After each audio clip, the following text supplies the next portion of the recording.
Hi there, I'm Lloyd Maps, and this is the Daily Grind Podcast comment section. So let's listen to I think it it's very and important for come back at the end Basilton of the to video be able and comment. to take What his do you context think? and Do you not think use there's that any truth to self-reference this? to think that that's my And if there's situation. truth to I this, was offered an what opportunity are to they come to going South to Africa do in to 1999 by a stop South it African from company happening again? that offered me a work. What do you say? I mean, are you living in South Africa, Atenda? Let's ask you that question. Do you live here? Yes, I do live in South Africa, and I think it's very important for Basilton to be able to take his context and not use that self-reference to think that that's my situation. I was offered an opportunity to come to South Africa in 1999 by a South African company that offered me a work permit while I was in Zimbabwe.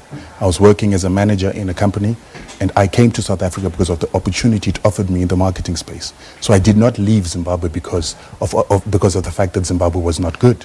Good Number for two, you, but a lot of millions that are here. Number two, there are a lot of people have that are not in had South those Africa that have run opportunities. away from land to come waiters in South Africa. They've run away from mining gold, platinum, diamonds, and resources to come to South Africa because they would rather prefer to be given a job by somebody else, to use their CV rather than to take over the land, take the resources, and use those resources to become rich the way that it has made the Rhodesians rich. Why don't they? I mean, if that's what you're saying, they're running away from those wonderful opportunities. Why don't they take up the opportunity? In fact, why don't you take up the opportunity? Why would you come and make your fortune here in South Africa when, as you've described it, you could be making a fortune in Zimbabwe? Why are you here? Because I'm part of the problem in Zimbabwe. My attitude of thinking that I had to come and take up the opportunity that was offered to me here So why don't you go instead home? of mining May land. I ask you that? Why do you not I go am home? going home. But Are right you? now, I've also got family in South Africa. I've got South African children, and those South African children don't just allow me to just stand up and leave, but I do have projects that I'm taking part in Zimbabwe because I've learned that those resources are the most important thing. If you have such faith in your country, in Zimbabwe,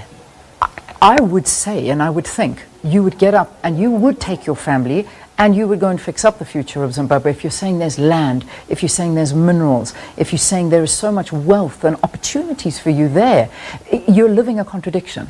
No, I'm not living a contradiction. You certainly are. By sitting here, you're living a ask you that contradiction. Because people are suffering in Zimbabwe. So why are people but you're not languishing why here. are people not going to the Netherlands? Why are Germans not going back to Germany? Is it because their countries are bad? Is it because they're running away from problems in the UK or in the States? Why aren't Europeans going? What are you doing here? I live here. This is my home. I'm not running away But from it. why are you living here instead of There's Europe? great Why did your opportunities and I great-grandparents love come this here instead country. of Europe? We're not talking about grandparents. We're talking about me. No, We're talking about you've you. made it sound like a Zimbabwean needs to go back to Zimbabwe to show that Zimbabwe is working. So why are Europeans not going back to Europe? Why are Asians not going back to Asia? Why are they staying in South The context Africa? of the conversation is that you're saying that Zimbabwe is a beautiful country with great opportunities and people have run away from there to become waiters. The context is you are living here in South Africa when you could be going back and making that country work. That's the context. You also forgot that I was asked to come here. Somebody thought my skills were important here. I've been asked to go to other countries, but I believe in this country. But why don't you believe in Europe? No, I believe in South Africa. Why don't you believe in Europe? I believe in my country. Why don't you believe in Europe? This is not about me and you. This is about Zimbabwe. But your question has to apply to you as well, though. Okay. Is he saying the 5 million, 6 million Zimbabweans here were also asked to come here, like he was asked to come here? No, they were not asked. They jumped the borders out of desperation. So comment down below. Tell me what you think. Is this just sabotage or what was happening? I just want to know what you think.